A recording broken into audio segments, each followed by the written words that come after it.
ابراہیم انک حمید مجید۔ صدر تنظیم علماء اہل سنت والجماعت ضلع پنچ حضرت مولانا سعید احمد حبیب صاحب اور آج کے اجلاس کے داعی جامعہ اسلامیہ اشاعت العلوم چنڈک کے ناظم اعلیٰ حضرت مولانا فرید الدین صاحب، مختلف اداروں دینی، عصری، خاندانی، سماجی، سیاسی اور ترقیاتی اداروں کے ذمہ داران اور عامۃ الناس، اللہ رب العالمین نے قرآن حکیم میں ارشاد فرمایا خلق الانسان، اللہ نے انسان کو پیدا کیا، حالانکہ پوری کائنات کو اللہ ہی نے پیدا کیا۔ کل شیء خلقہ، ساری کائنات ذرے سے لے کر عرش اعظم تک، پہاڑ، سمندر، دریا، ارض و سما، لیل و نہار، سردی گرمی، جو کچھ ما سوی اللہ ہے وہ مخلوق ہے اور اللہ ہی کی شان خالقیت کا ثمرہ و نتیجہ ہے۔ لیکن اللہ رب العالمین نے بطور خاص فرمایا خلق الانسان، کہ اللہ تبارک و تعالی نے انسان کو پیدا کیا۔ اللہ کی ساری مخلوقات کا تخلیقی شاہکار، کلائمیکس اور عروج وہ حضرت انسان ہے۔ اور اللہ رب العالمین نے یہ بھی فرمایا ان الدنیا خلقت لکم وانکم خلقتم للآخرہ، اے انسان ساری کائنات کو اللہ نے تیرے لیے پیدا کیا ہے اور تجھے اللہ نے آخرت کے لیے پیدا کیا۔ اللہ رب العالمین نے انسانی عظمت کے اظہار کے لیے فرمایا والتین والزیتون وطور سینین وہذا البلد الامین لقد خلقنا الانسان فی احسن تقویم، چار قسمیں کھا کر کے فرمایا کہ قسم ہے قسم ہے قسم ہے قسم ہے کہ ہم نے انسان کو صرف پیدا ہی نہیں کیا بلکہ سب سے زیادہ کائنات میں خوبصورت، حسین و جمیل پیدا کیا ہے۔ اللہ رب العالمین نے انسانی عظمت کا اظہار فرمایا وَلَقَدْ کرمنا بنی آدم، ہم نے بنی آدم کو عزت بخشی ہے، تعظیم بخشی ہے، اسے مکرم بنایا ہے، باعزت بنایا ہے، ساری کائنات پر اسے فوقیت عطا فرمائی ہے۔ اور پھر اس مخلوق کو اتنا اچھا پیدا کر کے فرمایا ایک نظام زندگی دیا ہے، ایک دستور حیات دیا ہے۔ الیوم اکملت لکم دینکم واتممت علیکم نعمتی ورضیت لکم الاسلام دینا۔ آج ہم نے اے انسانوں محمد عربی صلی اللہ علیہ وسلم کے ذریعے آپ کو ایک مکمل کامل نظام عطا فرمایا ہے، وہ ہمارا پسندیدہ نظام ہے تمہارے لیے۔ اور یاد رکھو وَمَن يَبْتَغِ غَيْرَ الْإِسْلَامِ دِينًا فَلَن يُقْبَلَ مِنْهُ، اس نظام زندگی کو چھوڑ کر، اس ضابطۂ حیات کو چھوڑ کر جو طریقے تم اپناؤ گے فَلَن يُقْبَلَ مِنْهُ، اللہ کے ہاں وہ قابل قبول نہیں ہے، مسترد ہے، تمہاری بربادی کے وہ ذرائع و اسباب اور ضمانت ہیں۔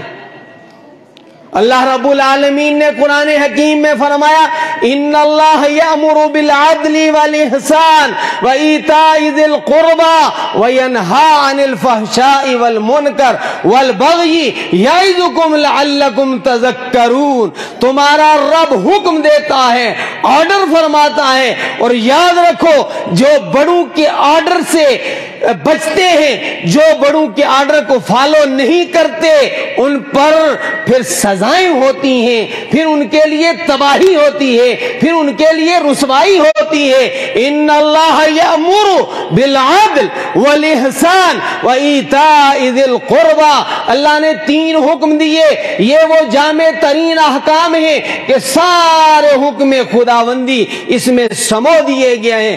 اللہ رب العالمین نے عدل کا، انصاف کا حکم دیا، یامر بالعدل والاحسان، اور اچھی طرح زندگی گزارنے کا حکم دیا۔ اللہ رب العالمین نے رشتہ داروں کو دینے اور دلوانے کا حکم دیا، قربا کا لفظ استعمال کیا۔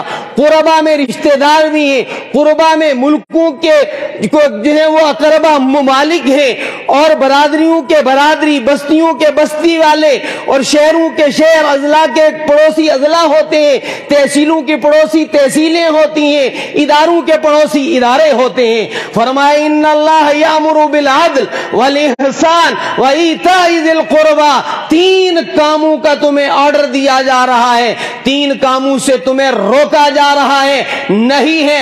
وینہا عن الفحشاء والمنکر، بے حیائی سے رک جاؤ، فحش سے رک جاؤ، شریعت اسلامیہ کی جو ہے بغاوت سے رک جاؤ۔ اللہ تعالیٰ تمہیں یہ نصیحت کرتا ہے۔ یاد رکھیں وہ نظام زندگی اللہ تعالیٰ نے جو انسانوں کو دیا ہے، اس میں کچھ مامورات ہیں، کچھ منہیات ہیں، کچھ کرنے کے کام ہیں، کچھ چھوڑنے کے کام ہیں۔ اور آگے بڑھنے سے پہلے معروفات، معروف کی جمع ہے، معروف کہتے ہیں جانے پہچانے کو، اور منکر کہتے ہیں اوپرے چوپرے کو، اجنبی کو۔ گویا یہ پیغام دیا جا رہا ہے کہ اچھے کام مومن کی پہچان ہونی چاہیے، اور برے کاموں سے مومن ناآشنا ہونا چاہیے۔ یہ جو کہتے ہیں ہم ایسا جانتے ہیں، یوں کرتے ہیں تو یوں ہوتا ہے، ہم اس طرح چونا لگاتے ہیں، ہم اس طرح رسوا کر دیتے ہیں بڑوں کو، ہم باعزتوں کو بے عزت بنا دیتے ہیں، ہم مالداروں کو دھکے دے کر جھونپڑیوں میں جو ہے وہ دھکیل دیتے ہیں۔ میرے بھائیوں، مومن بدماشیوں سے، ظلم سے اور تباہی سے ناآشنا ہوتا ہے۔ وہ جو ہے جان پہچان رکھتا ہے خیر کی، بھلائی کی، نیکی کی، نفع کی۔ یہ ہے مومن کی پہچان۔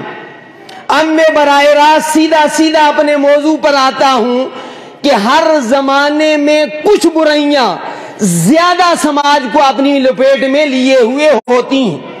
میں ایک ایسی برائی کی طرف آپ کی توجہ دلانا چاہتا ہوں آج کے اس اجلاس میں، جو ساری برائیوں کی جڑ ہے، جسے فرمایا فَإِنَّهَا أُمُّ الْخَبَائِثِ، کہ وہ ساری خباثتوں، گندگیوں اور ساری نااہلیوں، ساری برائیوں کی جڑ ہے۔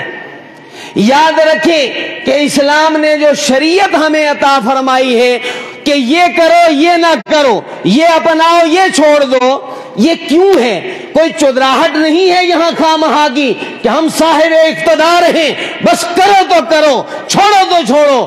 بس ہم ہیں، اللہ رحمان و رحیم ہے۔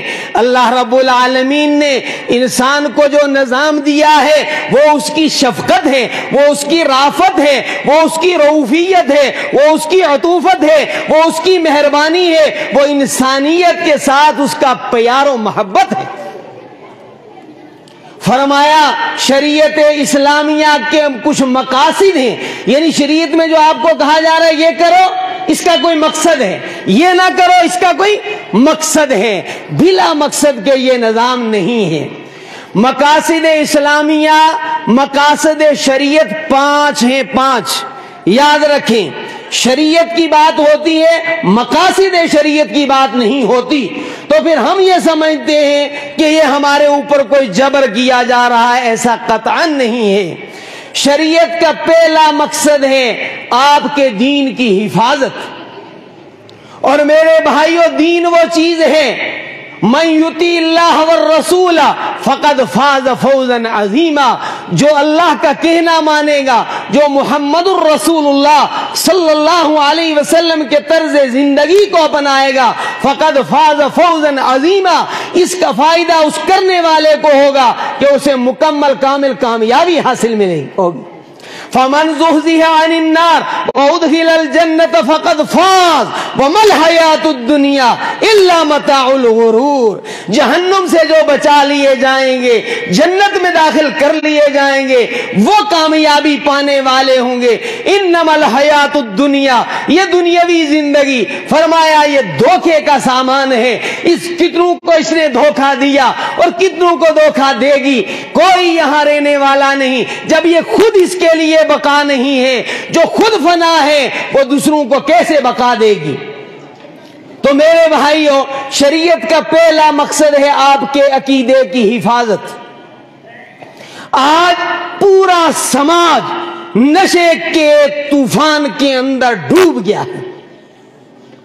نبی اکرم صلی اللہ علیہ وسلم نے فرمایا لا یزنی الزانی حین یزنی وہو مومن ولا یشرب شاربا ولا یشرب شاربوها وهو مؤمن ولا يسرق السارق وهو مؤمن، کہ بدکار جب بدکاری کرتا ہے اس وقت اس کا ایمان ساتھ چھوڑ دیتا ہے۔ فرمایا نشہ کرنے والا جب حالت نشہ میں ہوتا ہے ایمان اس کا ساتھ چھوڑ دیتا ہے۔ فرمایا چوری کرنے والا جب چوری کرتا ہے تو اس کا ایمان اس کا ساتھ چھوڑ دیتا ہے۔ اب ہو کیا رہا ہے کہ سب نشے میں مبتلا ہو کر کے جانے جا رہی ہیں۔ پہلا نقصان یہ ہو رہا ہے شریعت کو چھوڑنے کا۔ یہ ایک مثال دے رہا ہوں، شریعت نشے سے کیوں روکتی ہے کہ ممکن ہے مبتلا نشہ ہو کر یہ مبتلا نشہ والا موت کے حوالے ہو جائے اس حالت میں، اور اپنے دین سے محروم ہو جائے، ایمان سے محروم ہو جائے، اور اگر ایمان سے محروم ہو گیا تو وہ ہمیشہ ہمیشہ کی زندگی میں ناکام ہو گئے۔ شریعت اسلامیہ کا دوسرا مقصد تحفظ جان ہے۔ پوری شریعت انسانیت کے فائدے کے لیے، جو لوگ مرد عورتیں نشہ میں مبتلا ہوتے ہیں وہ مجموعہ امراض بن جاتے ہیں۔ ایک بیماری نہیں، کئی بیماریاں جو ہیں وہ ان کو لاحق ہو جاتی ہیں، اور اگر اسی بیماری کے اندر مبتلا ہوئے مر گیا تو یہ خودکشی کرنے والا ہے۔ شریعت اسلامیہ کے مطابق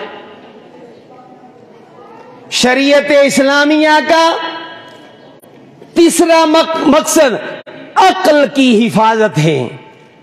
انسان کو دیگر مخلوقات پر جو امتیاز اور شرف اور فضیلت حاصل ہے اس کی ایک اہم ترین وجہ یہ ہے کہ انسان سوچتا ہے، سمجھتا ہے، اور سوچ سمجھ کے ذریعے ساری مخلوقات کے اوپر وہ حاوی ہے، اسے کام میں لاتا ہے۔ نشہ کرنے والا جب مبتلا نشہ ہوتا ہے اس کی عقل اس کا ساتھ چھوڑ دیتی۔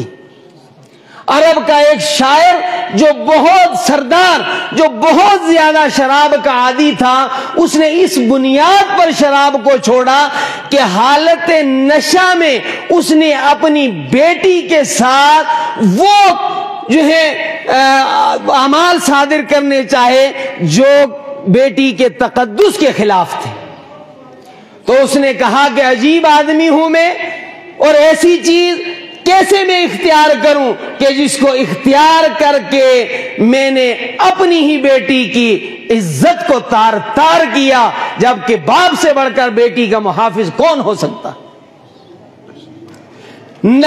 شریعت اسلامیہ کا چوتھا مقصد یہ ہے کہ آپ کی حیا کی نسل کی حفاظت۔ شرابی جب شراب میں مبتلا ہوتا ہے، یہ اس طرح کھول کھول کر کے بیان کرنے کی ضرورت ہے، وہ اتنا بے حیا ہو جاتا ہے کہ بیٹی اور بیوی کے درمیان فرق نہیں کر پاتا۔ وہ دودھ اور پیشاب کے درمیان فرق نہیں کر پاتا، وہ گھر اور سڑک کی گندی نالی کے درمیان فرق نہیں کر پاتا۔ اور شریعت اسلامیہ کا 5واں مقصد ہے آپ کی دولت کی حفاظت۔ کتنی عظیم یہ نعمت ہے شریعت ہمارے لیے۔ قرآن حکیم نے مال کو فضل کہا ہے، قرآن حکیم نے مال کو خیر کہا ہے، مطلقاً مال کوئی برا نہیں ہے۔ حضرت سیدنا عمر بن خطاب رضی اللہ تعالیٰ عنہ نے فرمایا، لعنت ہے ان نوجوانوں پر جو جوانی کے اندر کسب نہ کریں، کمائیں نہ، ہاتھ پر ہاتھ دھرے بیٹھے رہیں۔ یہ بیکاری امت نبی صلی اللہ علیہ وسلم نے نہیں بنائی، یہ امت ساری دنیا کے انسانوں کو پہنانے والی ہو، ساری دنیا کے انسانوں کو کھلانے والی ہو، ساری دنیا کے انسانوں کو چھت دینے والی ہو، ان کے لیے دسترخوان سجانے والی امت ہو۔ لیکن جب کوئی سماج نشے میں مبتلا ہوتا ہے، وہ دوسروں کو کیا کھلائے گا، وہ دوسروں کو کیا پہنائے گا؟ وہ تو اپنے آباء و اجداد نے بڑی محنت کر کے جو کمائی ان کے لیے کی تھی، وہ اس کمائی کو بھی کوڑی کے بہاؤ نیلام کر دے گا۔ اس وقت کا یہ بڑا اہم مسئلہ ہے۔ قرآن کریم میں رب العالمین نے فرمایا، یا ایھا الذین آمنوا انما الخمر والمیسر والانصاب والازلام رجس من عمل الشیطان فاجتنبوه لعلکم تفلحون انما يريد الشیطان ان یوقع بینکم العداوة والبغضاء ویصدکم عن ذکر اللہ وعن الصلاة فهل انتم منتہون۔ کھیل تماشا سمجھ رکھا ہے؟ میرے بھائیوں، تجھ کو بتاؤں تقدیر امم کیا ہے۔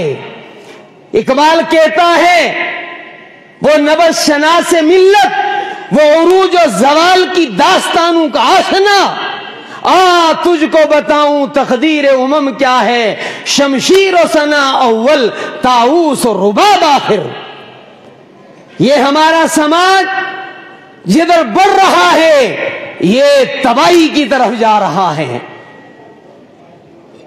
میرے بھائیوں، میں اپنی بات کو سمجھانے کے لیے، اللہ مجھے اس پر قائم رکھے کہ میرا مقصد آپ کو اس پر تیار کرنا ہے کہ کس خواب غفلت میں سوئے ہوئے ہیں سربراہان خاندان، سربراہان سماج، سربراہان ادارہ جات، کہاں سوئے ہوئے ہیں۔ صورتحال یہ ہے کہ ہر ایک کمانے میں مگن ہے، بس کمائے جا رہا ہے۔ الہاکم التکاثر، ہزاروں والا کہہ رہا ہے اس دور کے اندر اسے نیند نہیں آ رہی ہے، لاکھ پتی کیسے بن جاؤں، لاکھوں والا کروڑوں اور کروڑوں والا اربوں کے سلسلے میں۔ اور ہر بندے کو پوچھو کیوں کما رہا ہے، کہہ رہا اولاد کے لیے کما رہا ہوں، اور اولاد مسلسل اس سے دور ہو رہی ہے، مسلسل دور ہو رہی ہے اس سے، اور وہ جا کر اپنا رشتہ شیطان سے جوڑ رہی ہے۔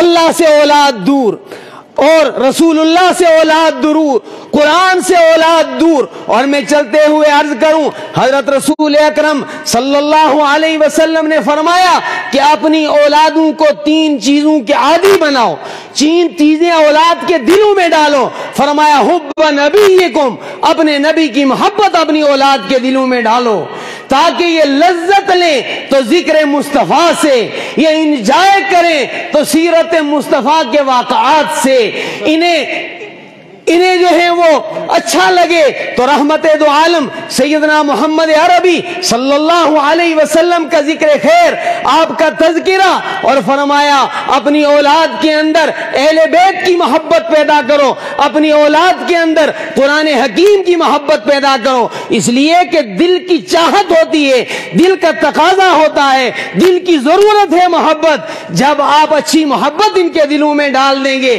مدارس کے ذریعے، مکاتب کے ذریعے، دعوت کے ذریعے، دینی اجتماعات کے ذریعے، سیرت کی کتابوں کے مطالعے کے ذریعے جب اچھی محبت کا قبضہ ہو جائے گا دل کے اوپر، تو پھر یہ گندگی سے اپنے آپ کو باز رکھیں گے۔ میرے بھائیوں، شریعت نے وہ سارے کام کرنے کا ہمیں حکم دیا ہے جو ارتقاء انسانی کے ضامن ہیں، اور ارتقاء انسانی کے نہیں، تعلیمات اسلامی واحد ضمانت ہے بقائے انسانی کا۔ تعلیمات اسلامی پر عمل، یہ واحد نسخہ ہے انسانیت کی بقا کا ضامن نسخہ۔ تعلیمات اسلامی سے ہٹنا انسانی قافلے کی بربادی اور فنائیت کی آج ہے وہ کا ایک گویا اعلان ہے۔ اس لیے آخر میں ایک واقعہ اس پر آپ کو سناؤں گا، اور اللہ کرے کہ صحیح نیت کے ساتھ سناؤں، اسی ارادے سے آپ سنیں۔ میں پوری اپنی گفتگو کو کہ شریعت جو ہے وہ آپ کے عقائد کے تحفظ کے لیے، آپ کی جان کے تحفظ کے لیے، آپ کی نسل و حیا کے تحفظ کے لیے، آپ کے اور انسانی شعور کے تحفظ کے لیے، اور انسانی مال کے تحفظ کے لیے۔ ایک عربی مصنف جو ہے ایک کتاب لکھتے ہیں، قصص ابکتنی، ایسے قصے جنہوں نے مجھے رلا دیا، تڑپا دیا، غم زدہ کر دیا۔ اس میں وہ ایک نوجوان کا قصہ لکھتے ہیں۔ نوجوان عنوان قائم کرتا ہے، کاش میں وہاں نہ رکا ہوتا۔ وہ کہتا ہے، اگر پوری بات جو ہے وہ تفصیل سے سناؤں تو کافی وقت چاہیے۔ کہتا ہے، میں کس طرح اپنا یہ قصہ سناؤں، لیکن اس نیت سے سنا رہا ہوں کہ ہو سکتا ہے میری داستان بربادی کو سن کر کوئی اور بچ جائے۔ وہ کہتا ہے، ہم ایک خوشحال گھرانے کے بچے تھے، 7 بہن بھائی ہیں۔ میری بڑی بہن 3rd ایئر کی طالبہ تھی، میں 2nd ایئر کا طالب علم تھا۔ میری والدہ کی چاہت تھی میں پائلٹ بنوں، میرے والد کی چاہت تھی کہ میں PhD کروں، میری چاہت تھی میں انجینئر بنوں، اور خوشحال گھرانہ تھا ہمارا۔ کالج کے اندر بڑی اچھی جو ہے وہ ہماری پرفارمنس تھی۔ صحبت بد کہ میں اپنے دوستوں کے ساتھ رات کو کچھ وقت گپ شپ کیا کرتا تھا۔ ایک دن رات 11 بجے جب میں اپنے گھر جانے لگا کہ اب میرے والد صاحب گھر پہنچنے والے ہوں گے تو میں ان سے پہلے پہنچ جاؤں، ورنہ جواب دہی کرنی پڑے گی۔ آج تو جرأت ہی کوئی نہیں کرتا جواب دہی کی۔ کہتا ہے کہ میرے دوست نے کہا ہم سارے گروپ کو کہ تھوڑی دیر رک جاؤ۔ میں تھوڑی دیر رکا، اس کے بعد وہ چائے لائے، اور ہم نے کیا وہ چائے پی کے مدہوش ہو گئے۔ جب ہوش آیا تو کافی تاخیر سے میں اپنے گھر پہنچا۔ دوسرے دن جب کالج میں اکٹھے ہوئے تو ہم نے کہا، بھئی تم نے کیا پلایا تھا؟ اس نے کہا، مجھے بھی پتا نہیں، اصل میں میرے بھائی کے دوست جب رات کو آتے ہیں تو یہ ٹیبلٹ وہ ڈال کر پیتے ہیں، وہ گھر میں رکھی ہوئی تھی، پھر ساری رات وہ بیٹھتے رہتے ہیں۔ تو میں نے کہا ہم بھی دیکھیں کیا ہے۔ تو کہا ہم نے اس کو لان تان کی، سمجھایا کہ یہ کیا کیا تو نے، لیکن دوسری رات جب پھر ہم بیٹھے تو ہم نے کہا چلو یار ایک دن پھر لے لیتے ہیں، آج آخری ہے۔ کہ لے تیسرے چوتھے پانچویں دن نوبت بائی جا رسید کہ اب میرے وہ سبجیکٹ بھی مجھے چھوڑنے پڑے، اور یوں عام سے ایک کالج میں چلا گیا، لیکن ابھی میرے والدین کو میرے اس تنزل کا علم نہیں تھا۔ نوبت بڑھتی گئی۔ ایک دن جب گیر رات میں اپنے گھر پہنچا، سارے افراد خانہ سو چکے تھے، ایک میری بہن جاگ رہی تھی، اور بہن نے کہا کہ مجھے شک پڑ رہا ہے تم نشے میں مبتلا ہو۔ تو ہم بات کرنے ہی لگے تھے، یہ تو والدہ آ گئی، ہم نے بات اپنی روک دی۔ پھر کچھ دن اور گزر گئے، اور بہن نے اب مجھے جو ہے مستقل پیچھا میرا کرنا شروع کر دیا۔ میں نے سوچا اس کا بھی علاج کرتا ہوں۔ ایک دن جب میں باہر سے آیا اور بہن میرے پاس آئی، اپنے لیے بھی چائے لے کر میرے لیے بھی، تو میں نے بہن کو کہا میرے لیے پانی لے آؤ۔ وہ پانی کے لیے گئی تو میں نے اس میں بھی ٹیبلٹ ڈال دی، اور وہ اس کو بھی پلائی، اور جب اس کو پلائی تو پلانے کے بعد وہ بھی مدہوش ہو گئی، اور کرتے کرتے اتنی وہ مبتلا ہو گئی اس میں، درمیان کا کچھ حصہ میں چھوڑ دیتا ہوں، ہمارے مہمان مکرم پہنچ رہے ہیں، اہلا و سہلا و مرحبا۔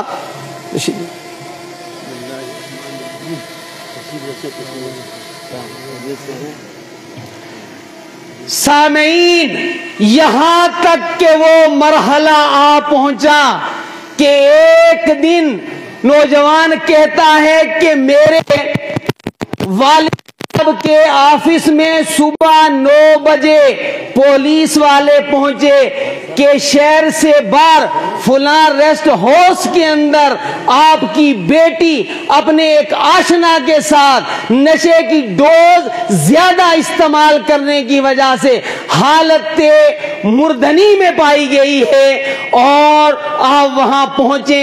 وہ وہاں پہنچے، ڈاکٹروں کو لائے تو وہ موت کے حوالے ہو چکی تھی۔ یہ خبر سنتے اور یہ منظر دیکھتے ہی میرے والد بھی موت کے حوالے ہو گئے۔ میری والدہ کچھ عرصہ زندہ رہی، مگر یہ سننے کے بعد زندگی بھر وہ 1000 کوششوں کے باوجود بات نہیں کر سکی، اور پھر والدہ بھی چلی گئی، والد بھی چلے گئے، اور بڑا جو ہے وہ ہمارا محل نما مکان تھا وہ ہمیں فروخت کر کے 3 کمرے کا مکان جو ہے حاصل کرنے پڑا۔ نوجوان کہتا ہے کہ وہ بری صحبت، کہ وہاں اگر میں نہ رکا ہوتا اور اس بری جگہ پر بری صحبت میں رکنے کے نتیجے میں